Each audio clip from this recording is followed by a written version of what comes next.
TS99 news కి స్వాగతం. ముందుగా బులెటిన్ లో హెడ్లైన్. మూసి పారివాక ప్రాంత హైడ్రా బాధితుల వద్దకు బీఆర్ఎస్ ఎమ్మెల్యేల బృందం. బీజేపీ జాతీయ అధ్యక్షుడు శ్రీ జేపీ నడ్డా న్యూఢిల్లీలో పార్టీ కార్యకర్తలతో కలిసి మన్ కీ బాత్ కార్యక్రమాన్ని విన్నారు. పార్టీ కేంద్ర కార్యాలయంలో పీఏసీ సభ్యుడు మాజీ మంత్రి శ్రీ వెల్లంపల్లి శ్రీనివాస్ ప్రెస్ మీట్.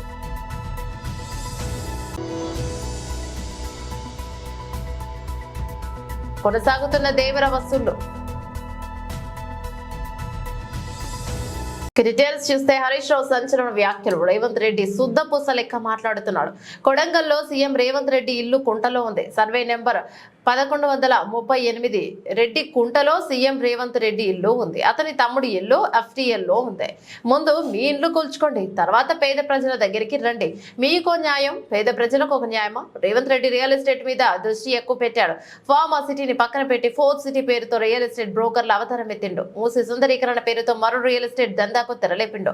ప్రపంచంలో ఎక్కడా లేనట్టుగా మూసి సుందరీకరణ ప్రాజెక్టు DPRకే 1500 కోట్లు ఖర్చు పెడుతున్నాడు తుగ్లక్ రేవంత్. మాజీ మంత్రి ఎమ్మెల్యే హరీష్ రావు ఇప్పుడు పెద్దలు హరీష్ అన్న మాట్లాడాలని కోరుకుంటున్నాను. కాలాతీతమైంది, నేను ఎక్కువ టైం తీసుకోను. మిత్రులందరూ కూడా మాట్లాడారు. గౌరవనీయులు యువ సోదరుడు కార్తీక్ రెడ్డి గారు, మాజీ మంత్రివర్యులు సోదరిమణి సబితక్క గారు, శ్రీనివాస్ యాదవ్ అన్న గారు, గంగుల కమలాకర్ గారు, మల్లారెడ్డి గారు, మహమూద్ అలీ గారు, స్వామి గౌడ్ గారు, వివేక్ గౌడ్ గారు, కాలేరు వెంకటేష్ గారు, డాక్టర్ సంజయ్ గారు, నవీన్ రెడ్డి గారు, కృష్ణారావు గారు, మా గోపాలన్న గారు, గౌరవ శాసన మండలి సభ్యులు, సీనియర్ నాయకులు, ముఖ్యంగా మూసి పరివాహక ప్రాంతంలో తమ ఇల్లు పోతాయని ఎంతో బాధతో ఆవేదనతో మమ్మల్ని కాపాడండి ఇక్కడికి విచ్చేసినటువంటి అక్కా చెల్లెళ్లకు, అన్నాదమ్ములకు, మీడియా సోదరులందరికీ పేరు పేరు నమస్కారం తెలియజేస్తా ఉన్నా. ముందుగా మీకు ఒకటే మాట, ధైర్యంగా ఉండండి. ఎవరు ఆత్మవిశ్వాసాన్ని కోల్పోదు. ఎట్టి పరిస్థితుల్లో ఈ ప్రభుత్వం మీ ఇండ్లు ముట్టుకోకుండా అవసరమైతే మేమే ఒక రక్షణ కవచంలాగా గోడగా మేము ఎమ్మెల్యేలం అందరం వచ్చి మీకు నిలబడతాం. బుల్డోజర్ వచ్చినా, ఏ JCBలు వచ్చినా ముందు మమ్మల్ని ఎత్తాలి తప్ప మీ ఇండ్లను ఎత్తనిచ్చే ప్రశ్నే లేదు. ధైర్యంగా ఉండండి. కొంతమంది చెల్లెళ్ళు కొంతమంది మాట్లాడుతూ తమ ఆవేదన వెలుబుచ్చుతా ఉన్నారు. ఎందుకంటే ఇప్పటికే ఈ హైడ్రా పుణ్యమాని 3 ఆత్మహత్య చేసుకున్నారు. 3 ప్రాణాలు పోయినాయి ఇప్పటికే. ఇంకెవరు చనిపోవద్దు దయచేసి. అలాంటి ధైర్యాన్ని కోల్పోయే పని చేయకండి. We are all with you. ఎట్టి పరిస్థితుల్లో మీది న్యాయబద్ధమైన కోరిక. ఇందాక చాలా మంది డాక్యుమెంట్లు తెచ్చిచ్చారు. ఇది ఒక layout, Vishal Nagar colony layout. ఎప్పుడు అప్రూవ్ చేశారు? 1994. అప్పుడున్నది కాంగ్రెస్ ప్రభుత్వమే. 94లో లేఅవుట్ వచ్చింది. తర్వాత వీళ్ళకు మున్సిపల్ ఇంటి అనుమతులున్నాయి. వీళ్లకు ఎలక్ట్రిసిటీ బిల్లు కడుతున్నారు, వాటర్ ట్యాక్స్ కడుతున్నారు, మున్సిపల్ ట్యాక్స్ కడుతున్నారు. రిజిస్ట్రేషన్ ఆఫీస్ లో కొనుక్కుంటే రిజిస్టర్ చేస్తే రిజిస్టర్ డాక్యుమెంట్ ఉంది. దీని మీద బ్యాంకు లోన్లు కూడా ఉన్నాయి. అంటే ఇక్కడ పేదల తప్పెక్కడున్నది? నీ కాంగ్రెస్ ప్రభుత్వమే నాడు అధికారంలో ఉన్నప్పుడు లేఅవుట్ అప్రూవల్ ఇచ్చింది, రిజిస్ట్రేషన్లు చేసింది, మున్సిపల్ అనుమతులు ఇచ్చింది, ఇల్లు కట్టుకున్నాక యూటిలైజేషన్ ఆక్యుపెన్సీ సర్టిఫికెట్ కూడా ఇచ్చింది. అంటే మీ తప్పిదాలకు పేదలు ఎందుకు బలి కావాలి అని అడుగుతా ఉన్నారు రేవంత్ రెడ్డిని. అంటే నువ్వు మూర్ఖంగా అనవసరంగా ఏదో మూసి ప్రాజెక్ట్ చేస్తా అని చెప్పి ఇలా పేదల ఉసురు పోసుకోవడం మానుకోవాలని చెప్పి నేను కోరుతా ఉన్నా. మీరు ఏం చెప్పిండ్రు? ఇందిరమ్మ పాలన, ఇందిరమ్మ పాలన అన్నారు. ఇందిరమ్మ పాలన ఏం చెప్తుంది? గరీబీకు హటావ్ అంటది. కానీ రేవంత్ రెడ్డి ఏం చేస్తుందంటే गरीबों को हटाओ अंटुंड्रु. या तुम गरीबी को हटाना चाहते या गरीबों को हटाना चाहते, मैं पूछना चाहता हूं. ये इंदिरम्म पालन అంటే పేదలకు కూడు గుడ్డ నీడిచ్చేది ఇందిరమ్మ పాలన. కానీ నీ ఇందిరమ్మ పాలన పేదల బతుకులు కూల్చే ప్రయత్నం చేస్తా ఉన్నావు, పేదలను ఇబ్బంది పెట్టే ప్రయత్నం చేస్తా ఉన్నావు. ఇలా ఆలోచించాను. కాంగ్రెస్ పార్టీ అంటే హస్తం గుర్తు. హస్తం గుర్తు అంటే మీరు అపన్న హస్తం ఇస్తారా, భస్మాసుర హస్తం అవుతారా? బుల్డోజర్కి రాజ్యం ఏంది? రాహుల్ గాంధీ పొద్దుగా లేస్తే టీవీలలో మాట్లాడుతుండు, बुलडोजर राज नहीं चलेगा अंटाడు. फिर तेलंगाना में क्या चल रहा राहुल गांधी? तेलंगाना में आज बुलडोजर का राज चल रहा. एक काम करो, वो आपका हाथ का निशाना निकाल के बुलडोजर का निशाना रख लो. तुम क्या समझ गए? హస్తం గుర్తు తీసి బుల్డోజర్ గుర్తు పెట్టుకో. ఏం పేదలను బుల్డోజర్లు పెట్టి ఇబ్బంది పెడతారా? పాపం ఆ గర్భిణీ స్త్రీ, అమ్మాయి పేరు మర్చిపోయినా, 9 నెలల నిండు గర్భిణి సరిత అనే అమ్మాయి ఇక్కడికి వచ్చి నెల రోజుల నుంచి నిద్రపోతలేనన్నా, కంటి మీద కురుకు లేదని 9 నెలల గర్భిణి మాట్లాడుతా ఉంది. నిన్న తెలంగాణ భవన్కి వచ్చి అక్కా చెల్లెలు మాట్లాడుతుంటే నా కళ్ళల్లో నీళ్లు ఆగలే, నీళ్లు కారిపోయినాయి నాకు తెలియకుండానే. నాకు అర్థమైతలేదు, ఈ రేవంత్ రెడ్డిది రాతి గుండెనా ఇంకేమన్నా గుండెనా నాకైతే అర్థమైతలేదు. మీ బాధలు వింటుంటే, మీ కన్నీళ్లు చూస్తుంటే రాతి గుండె కూడా కరిగిపోతుంది. కానీ రేవంత్ రెడ్డి గుండె ఎందుకు కరుగుతలేదో నాకైతే అర్థమైతలేదు. ఈ రేవంత్ రెడ్డి ఆయన ఏదో పెద్ద శుద్ధపూస లెక్క మాట్లాడుతుండు. కొడంగల్ల ఆయన కట్టుకున్న ఇల్లే చెప్పుకుంటూ ఉన్నది. రేవంత్ రెడ్డి, నువ్వు కట్టుకున్న ఇల్లు రెడ్డి కుంటలో సర్వే నెంబర్ 1138లో నీ ఇల్లుంది కదా, ఫస్ట్ నీ ఇల్లు కూడా కొట్టు. నీ ఇల్లే రెడ్డి కుంటలు ఉన్నది, నీ తమ్ముని ఇల్లే FTL ఉన్నది. నీ తమ్మునికో రూలు, నీకో రూలు, గరీబులకు ఒక రూల్ అని నేను అడుగుతా ఉన్నా. ఇదెక్క న్యాయం? ఈ పేదలు ఎంతో జీవితకాలం కష్టపడి ఒకరు ఇల్లు కట్టుకుంటారు. ఇందాక ఒక ఇద్దరు పాపం, ఒక అమ్మ మిలిటరీ అని చెప్పింది, సరిత అని, వాళ్ళ భర్త పేరు సుభాష్ ప్రసాద్, మిలిటరీలో పనిచేస్తాడని చెప్పింది. ఇంకొక ఆయన చిరంజీవి కూడా నేను మిలిటరీలో రిటైర్ అయ్యానని వచ్చాడు. అంటే వాళ్ళు పాపం దేశాన్ని కాపాడారు. ఈ దేశాన్ని కాపాడడం కోసం దేశ సరిహద్దుల్లో బీజేపీ జాతీయ అధ్యక్షుడు శ్రీ జేపీ నడ్డా ఢిల్లీలోని పార్టీ కార్యకర్తలతో కలిసి మన్ కీ బాత్ కార్యక్రమాన్ని విన్నారు.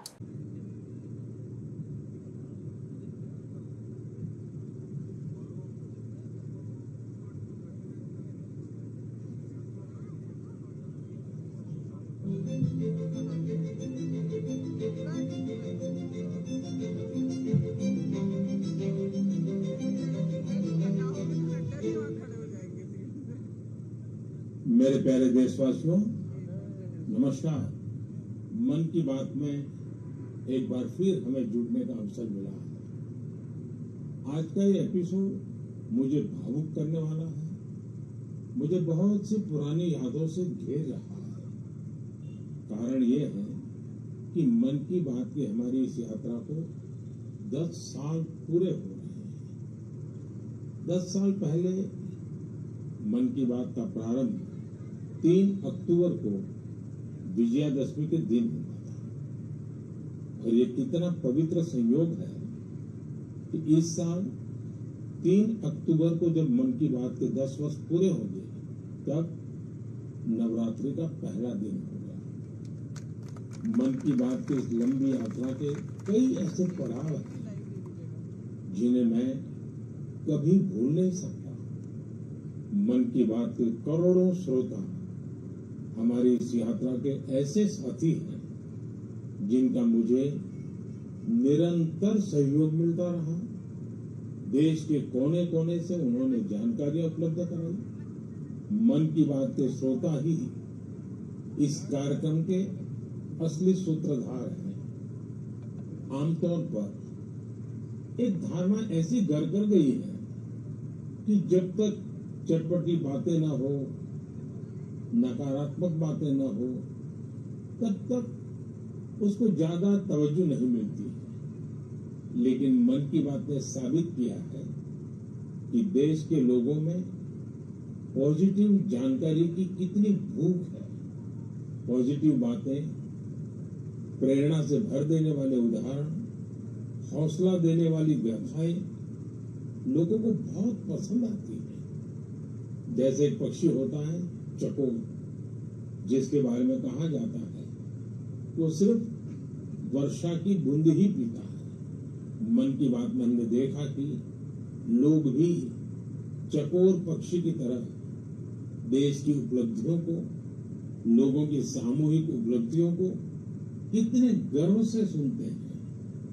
मन की बात की 10 वर्ष की यात्रा ने एक ऐसी माला तैयार की है जिसमें हर एपिसोड के साथ नई गाथाएं, नए कीर्तिमान, नए व्यक्तित्व जुड़ जाते हैं। हमारे समाज में सामूहिकता की भावना के साथ जो भी काम हो रहा हो उन्हें मन की बात के द्वारा सम्मान मिलता है। मेरा मन भी तभी गर्व से भर जाता है जब मैं मन की बात के लिए आई चिट्ठियों को पढ़ता हूं। हमारे देश में कितने प्रतिभावान लोग हैं, उनमें देश और समाज की सेवा करने का कितना जज्बा है। वो लोगों की निस्वार्थ भाव से सेवा करने में अपना पूरा जीवन समर्पित कर देते हैं। उनके बारे में जानकर मैं ऊर्जा से भर जाता हूं। मन की बात की ये पूरी प्रक्रिया मेरे लिए ऐसी है जैसे मंदिर जाकर के ईश्वर के दर्शन करना। मन की बात की हर बात को, हर घटना को, हर चिट्ठी को मैं याद करता हूं। ऐसा लगता है कि मैं जनता जनार्दन जो मेरे लिए ईश्वर का रूप है, मैं उनका दर्शन कर रहा हूं। साथियों, मैं आज दूरदर्शन, प्रसार भारती और ऑल इंडिया रेडियो से जुड़े सभी लोगों की भी सराहना करूंगा। उनके अथक प्रयासों से मन की बात इस महत्वपूर्ण पड़ाव तक पहुंचा है।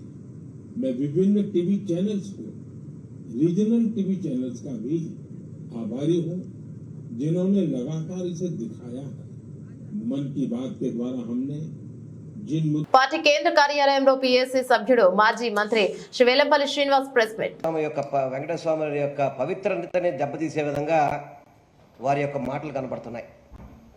సెప్టెంబర్ 18వ తారీఖు నాడు ఏదైతే కూటమి పార్టీలతో కూర్చొని వాళ్ళ 100 రోజుల్లో చరిత్రలో 100 రోజుల పరిపాలన గురించి మాట్లాడుకోవాల్సిన పరిస్థితిలో అక్కడ తిరుమల తిరుపతి వెంకటేశ్వర స్వామి వారి యొక్క ప్రతిష్టని దిగజార్చే విధంగా చంద్రబాబు చేసిన వ్యాఖ్యలు చాలా బాధాకరం. ఇది రాష్ట్ర వ్యాప్తంగా కాదు, దేశవ్యాప్తంగా కాదు, ప్రపంచవ్యాప్తంగా ఉన్న వెంకటేశ్వర స్వామి భక్తులందరూ కూడా ఆవేదన పడిన రోజు ఆ రోజు. ఎందుకంటే నేను మొన్న చెప్పాను, గతం కూడా చెప్పాను, ఒక రాష్ట్ర ముఖ్యమంత్రిగా ఉన్న వ్యక్తి ఆరోపణలు కాదు చేయాల్సింది, నిజ నిజాలు తెలియచేసి ఆధారాలతో అక్కడ చర్యలు తీసుకోవాల్సిన బాధ్యత గౌరవనీయులు నారా చంద్రబాబు నాయుడు గారికి, కూటమి ప్రభుత్వానికి ఉంది. అటువంటి దుస్థితి లేకుండా, అటువంటి పరిస్థితి కాకుండా చంద్రబాబు నాయుడు, కూటమిలో ఉన్న ఇతర పార్టీలు కూడా ఆరోపణల మీదే ప్రజల్ని, వెంకటేశ్వర స్వామి యొక్క భక్తుల్ని గందరగోళంలో పడేసే విధంగా వాళ్ళ యొక్క ప్రవర్తన కనబడుతుంది. వీళ్ళు అధికారంలో ఉన్నారా, ప్రతిపక్ష పార్టీగా ఉన్నారా అనేది వాళ్ళందరూ కూడా తెలుసుకోవాల్సిన విషయం. అధికారంలో ఉంటే ఈ తప్పు ఎప్పుడు జరిగింది, ఈ తప్పు నిజంగా జరిగిందా జరగలేదా, జరిగితే దీనికి బాధ్యులు ఎవరు, దీని మీద చర్యలు ఏవనేది ఈ రోజు వరకు కూడా మీకు ఏమన్నా చర్యలు కనబడుతున్నాయి అసలు ఎవరైనా కానీ? ఈ రోజు వరకు కూడా ఏదో 18వ తారీఖు నాడు చంద్రబాబు మాట్లాడేశాడు, ఇది ప్రపంచవ్యాప్తంగా కూడా జరిగితే ఇప్పుడు సిట్ అని చెప్పనేసి దాని మీద ఎంక్వైరీ అని చెప్పని ఏదో కంటి తుడుపుగా మాట్లాడే విధంగా ఈరోజు సిట్ అని చెప్పని పైన కొండ మీద అడావుడి చేస్తున్నారు. ఇది ఎంత మాత్రం కూడా సమంజసం కాదు. మీ దగ్గర ఆధారాలతో సహా గనక ఇది తప్పు జరిగింది అని చెప్పని ముఖ్యమంత్రి స్థాయిలో మాట్లాడిన వ్యక్తి సిట్లో ఎంక్వైరీ ఏంటి అసలుకి? ఈ పార్టీకి చర్యలు తీసుకోవద్దా? ఎవరైతే బాధ్యులయ్యారో వాళ్ళ మీద అధికారులు కావచ్చు, అదేవిధంగా ఏదైతే ఈ గీ సంస్థ ద్వారా కావచ్చు, వాళ్ళ మీద ఏం చర్యలు తీసుకున్నారు?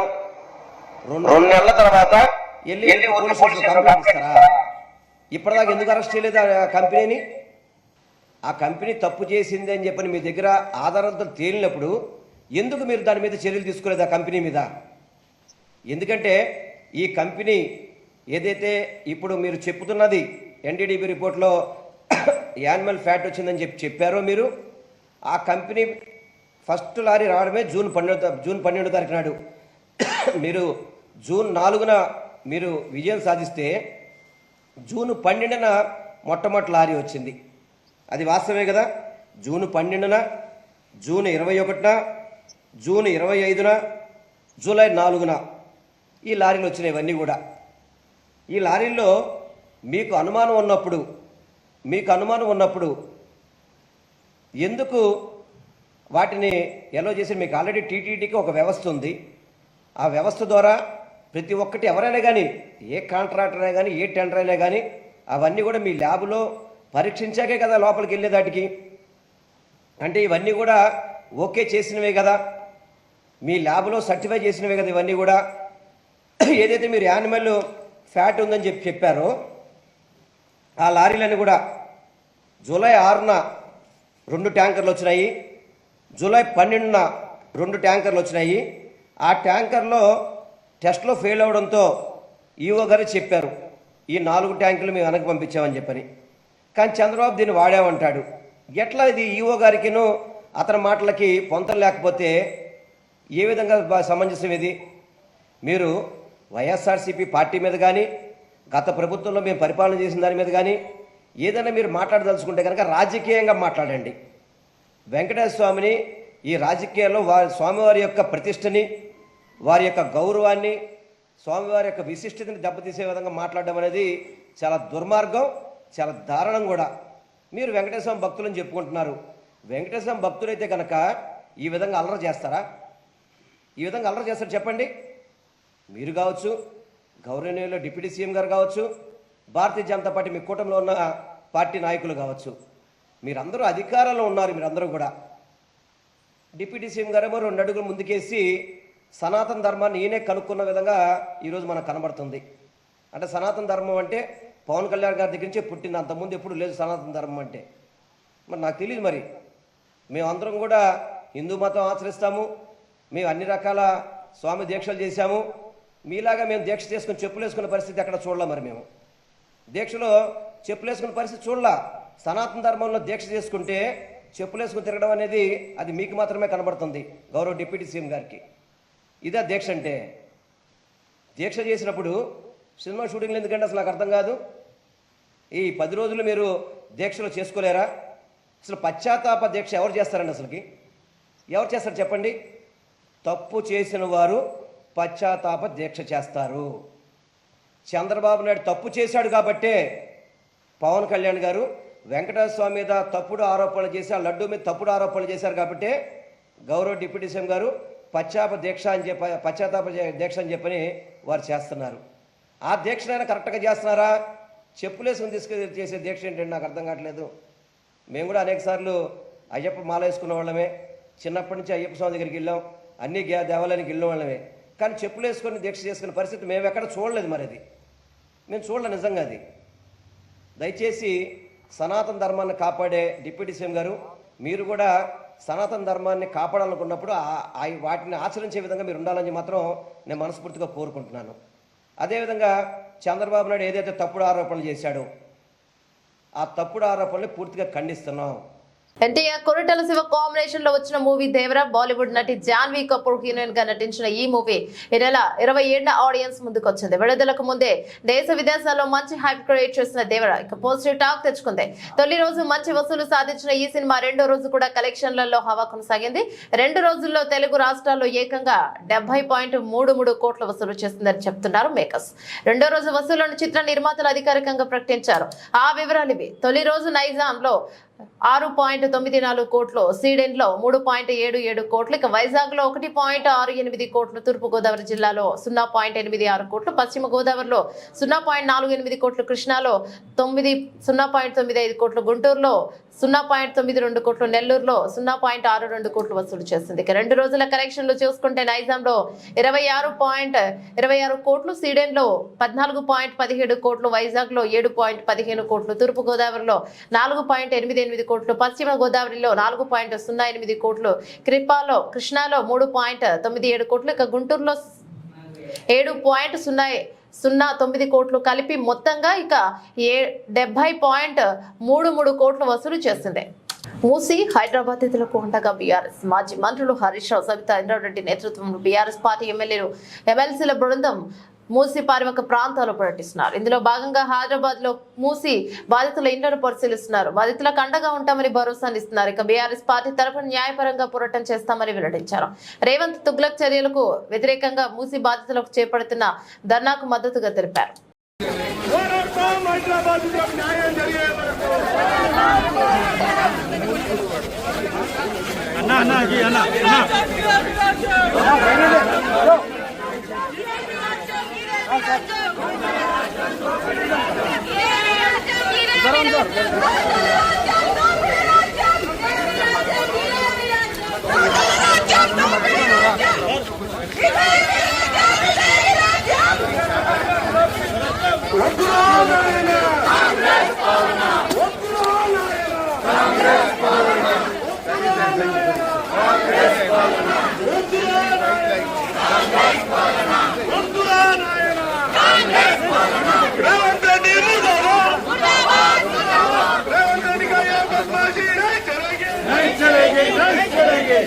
అనేది ఎక్కడ ఉంది, బఫర్ జోన్ అనేది ఎక్కడ ఉంది, ఇంతవరకు గూగుల్లో ఒక మ్యాప్ సర్క్యులేట్ అవుతుంది తప్ప ఆ మ్యాప్ ను చూపించి ప్రజలందరినీ కూడా భయభ్రాంతులకు గురి చేస్తా ఉన్నారు. ఇది మంచి పద్ధతి కాదు. మీరు ధైర్యం ఉంటే ముందుకు వచ్చి ప్రజల ముందుకు రండి. మీరు చేయాలనుకుంటే ఏంటో ప్రజలకు చెప్పండి. అంతే తప్ప మీరు ఈ విధంగా ప్రజల్ని భయభ్రాంతులకు గురి చేసి చాలా మంది అండి కష్టపడి, ఇంకా కూడా నేను న్యూస్ లో చూశాను, 2035 వరకు 2050 వరకు ఈఎంఐలు ఉన్నాయి. ఒక మనిషి జీవితం ఒకటే ఇల్లు. ఆ ఇల్లును మీరు కూల్ చేస్తానంటే అక్రమం అయితే కూల్ చేయండి, మేమంతా మద్దతుగా ఉంటాము. హెచ్ఎండిఏ లేఅవుట్ అండి ఇది. సాయిరామ్ నగర్ సంబంధించి హెచ్ఎండిఏ లేఅవుట్ ఇది. హెచ్ఎండిఏ అర్థం తెలుసు కదా గవర్నమెంట్ కి. 30 ఫీట్ల రోడ్లతోటి విశాలంగా కట్టుకున్నాం మేము ఇల్లులు. ఇది కూడా 93లో అయిన లేఅవుట్ ఇది. ఆ తర్వాత కూడా అన్ని రకాల పర్మిషన్లతోటి లోన్లతోటి దాదాపు 25 సంవత్సరాలు 2 జనరేషన్లు ఇక్కడ కాపురం ఉంటున్నాయి. మీరు ఏదో కాంపన్సేషన్ అంటున్నారు. కాంపన్సేషన్ గురించి మీరు మాట్లాడదలుచుకోలేదు. కాంపన్సేషన్ ఎవరికి కావాలండి? కాంపన్సేషన్ ఎవడనుకుంటున్నారు మిమ్మల్ని? కాంపన్సేషన్ మాకు అవసరం లేదు. అందరు కూడా ప్రైవేట్ ఉద్యోగస్తులు, ఇక్కడ ఉన్న వాళ్ళు కూడా అందరు ప్రైవేట్ ఉద్యోగస్తులు. వాళ్ళకు పెన్షన్ లేదు. కష్టపడి రేపు రిటైర్డ్ అయితే ఎలా బతకాలని చెప్పేసి అందరికి చెప్పేదంటే, ఏ కాలనీ వాళ్ళైనా ఎలాంటి సర్వేలను అనుమతించకండి. మీ కాలనీలో ఎవరు కొత్తగా వచ్చినా కూడా ఎవరిని అనుమతించకండి. ఏ విషయం ఉందా, ఎలాంటి విషయం ఉందా, పార్టీ అండగా ఉంది. పార్టీ యొక్క అనుమతి తీసుకొని, పార్టీ పెద్దల సలహాలు తీసుకొని ముందుకెళ్దాం తప్ప ఎట్టి పరిస్థితుల్లో కూడా మనం జాగాలు ఖాళీ చేసేది లేదు. ఎవడు వచ్చినా ఖబర్దారని ఈ సందర్భంగా మీకు ఒక్కటే చేయలేదు. Thank you very much. Sir మేము మూసి బాధితులం సార్. టీవీ ఆన్ చేస్తే రెడ్ లైన్ అంటారు, బ్లూ లైన్ అంటారు. మాకు ఏమి తెలియదు సార్, ఏ రెడ్ లైన్ ఏ బ్లూ లైన్ అని సర్వేలో చెప్తున్నారు సార్. మాకున్నది ఒక ఇల్లు సార్, మిగతా ఏమీ ఆస్తులు లేవు. ఆ ఒక్క ఇల్లు కోసమే మేమిద్దరం కష్టపడుతున్నాము. మేము ఐటీ జాబ్ వాళ్ళం. మాకు ఎప్పుడు ఉద్యోగాలు ఉంటాయో తెలియదు, ఎప్పుడు వెళ్తాయో కూడా తెలియదు, ఎప్పుడు రిసెషన్ వస్తుందో తెలియదు. కానీ ఏదో ఒక ఇల్లు ఉంటే మా పిల్లలకి మా ఫ్యూచర్ కి బాగుంటుందని. నేను అనంతపూర్ ప్రాపర్ సార్, నాకు హైదరాబాద్ కాదు. అనంతపూర్ నుంచి ఇక్కడ వచ్చి మా జాబ్స్ ఉన్నాయి, మేము ఇక్కడ ఏదో మా పిల్లల ఫ్యూచర్ బాగుంటుందని అక్కడ ఏదో ఆస్తులు అమ్ముకొని ఇక్కడ వచ్చి కొన్నాం సార్. ఇప్పుడు సడన్ గా వచ్చి ఇది మీ ఇల్లు కాదు, మీ ఇల్లు పూజ చేస్తామంటే మేము ఎక్కడ వెళ్ళాలి? మాకు ఏ 2 BHK వద్దు సార్, ఏమి వద్దు. మాకు ఇక్కడ ఆఫీసెస్ దగ్గర, స్కూల్స్ దగ్గర పిల్లలు, మా పిల్లలు సేఫ్ గా ఉన్నాము. ఇన్ని రోజులు ఒక టెన్షన్ లేకుండా నిద్రపోయే వాళ్ళు. ఒక్క నిమిషం కూడా మాకు కరెంట్ పోయేది కాదు. ఇప్పుడు అన్ని కష్టాలే సార్. 9 months నుంచి చాలా కష్టపడుతున్నాం సార్. నిద్రపోవాలంటే భయం వేస్తుంది, లారీ సౌండ్ వస్తే భయం వేస్తుంది. పిల్లలు ఎగ్జామ్స్ ఉన్నాయి, హాఫ్ ఇయర్లీ ఎగ్జామ్ జరుగుతుంది. మా పిల్లలకి ఎలా చదివించుకోవాలో మా కాన్సన్ట్రేషన్ ఇవ్వలేకపోతున్నాం, సరిగా వంట చేయలేకపోతున్నాము. హస్బెండ్స్ కాన్సన్ట్రేట్ చేసి జాబ్ చేయలేకపోతున్నారు. ఆఫీస్కి వెళ్తే ఇంటి దగ్గర వచ్చి ఎవరు మార్క్ వేస్తారో, ఎవరు వచ్చి కూలగొడతారో, చాలా టెన్షన్ గా ఉంది సార్. ప్లీజ్ మా హౌసెస్ ని కాపాడండి సార్. మాకు ఇల్లు తప్ప వేరే ఏమి లేవు సార్. మేమందరం మైనార్టీ వాళ్ళం, అందరము ఏదో చేస్తాడు అని వేసాము, కానీ ఇంత అన్యాయం చేస్తాడని అనుకోలేదు సార్. ఇంత అన్యాయం చేస్తాడని ఎప్పుడు అనుకోలేదు sir. Thank you so much and thank you BRS party. Thank you so much, thank you so much BRS party. భారీ వర్షాలతో నేపాల్ వణికిపోతుంది. నదులు ఉప్పొంగి గ్రామాలు పట్టణాలను ముంచొస్తాయి. దేశ రాజధాని కాఠ్మండ్లో పలు కాలనీలు జలమయంగా మారాయి. వరదలు ముంచెత్తడం, కొండ చర్యలు విరిగిపడడంతో 24 గంటల వ్యవధిలోనే 112 మంది ప్రాణాలను కోల్పోయారు. మరో 100 మందికి పైగా గాయపడగా 68 మంది గల్లంతయ్యారు. మృతుల సంఖ్య మరింత పెరగొచ్చని అధికారులు ఆందోళన వ్యక్తం చేస్తున్నారు.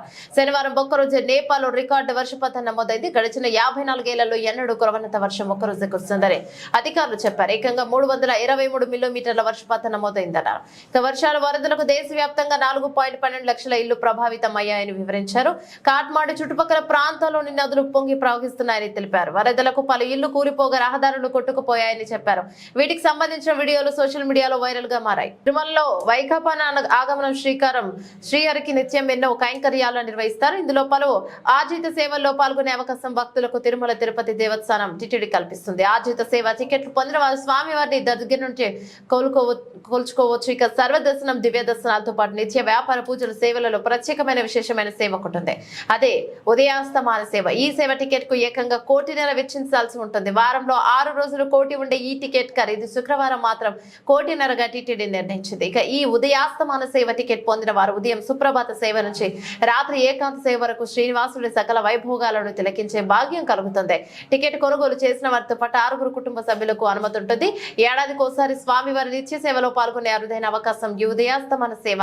ఈ సేవ టికెట్ ను దక్కించుకుంటే జన్మధన్యమైనట్టేనని భక్తులు అంటున్నారు. 1980లలో ప్రారంభం ఉదయాస్తమాన సేవ టికెట్ ను టీటీడీ 1980లలో భక్తులకు అందుబాటులోకి తీసుకొచ్చింది. పద్మావతి సూపర్ స్పెషాలిటీ ఆసుపత్రి నిర్మాణానికి 1.50 కోటి విరాళాలు అందించే భక్తురాలకు ఈ టికెట్లను కేటాయిస్తూ ధర్మకర్తల మండలి తీర్మానం చేస్తుంది. మధ్యలో కొంతకాలం ఈ టికెట్ల జారీని నిలిపివేసిన టీటీడీ 2021 నుంచి మళ్లీ అందుబాటులో ఉంచింది. ప్రస్తుతం 347 సేవ టికెట్లు అందుబాటులో ఉన్నాయి. హైడ్రా కూల్చివేతలకు వ్యతిరేకంగా చిన్నారులు రోడ్డెక్కారు. చేతుల్లో ప్లకార్డులు, ఫ్లెక్స్లు పట్టుకుని నినాదాలు చేశారు. రేవంత్ రెడ్డి అంకుల్, మా ఇల్లు కూల్చేయొద్దు ప్లీజ్ అంటూ ముఖ్యమంత్రికి విజ్ఞప్తి చేశారు. చిన్నారుల నిరసనకు సంబంధించిన వీడియోలు సోషల్ మీడియాలో ఇప్పుడు వైరల్ గా మారాయి. దీనిపై పలువురు నెటిజన్లు విమర్శలు గుప్పిస్తున్నారు. రేవంత్ రెడ్డి సర్కార్ చివరకు చిన్న పిల్లలు కూడా రోడ్డెక్కేలా చేసిందని మండిపడుతున్నారు. మూసి పారివారిక ప్రాంతాల్లో కూల్చివేతలపై బాధితులు తీవ్ర ఆందోళన వ్యక్తం చేస్తున్నారు. పిల్లాపాపలతో రోడ్డు మీదకి వచ్చి నిరసనలు తెలుపుతున్నారు. ఇక ఈ క్రమంలోనే హైదర్ కోటలోని మూసి పారివారిక ప్రాంతాల్లో కొంతమంది చిన్నారులు కూడా ఆందోళనలో పాల్గొన్నారు. అక్కడికి వచ్చిన మీడియా ప్రతినిధులతో మాట్లాడుతూ మా పేరెంట్స్ ను చూస్తే బాధ అనిపిస్తోంది వాపోయారు. మా ఇల్లు మాకు కావాలి సీఎం సార్, ప్లీజ్ హెల్ప్ చేయండి అంటూ ఓ చిన్నారి మీడియా ద్వారా ముఖ్యమంత్రిని కోరింది. బులెటిన్ ముగించే ముందు హెడ్లైన్స్ మరోసారి. మూసి పారివారిక ప్రాంత హైడ్రా బాధితుల వద్దకు బీఆర్ఎస్ ఎమ్మెల్యేల బృందం. బీజేపీ జాతీయ అధ్యక్షుడు శ్రీ జేపీ నడ్డా న్యూఢిల్లీలో పార్టీ కార్యకర్తలతో కలిసి మన్ కీ బాత్ కార్యక్రమాన్ని విన్నారు. పార్టీ కేంద్ర కార్యాలయంలో పీఏసీ సభ్యుడు మాజీ మంత్రి శ్రీ వెల్లంపల్లి శ్రీనివాస్ ప్రెస్ మీట్.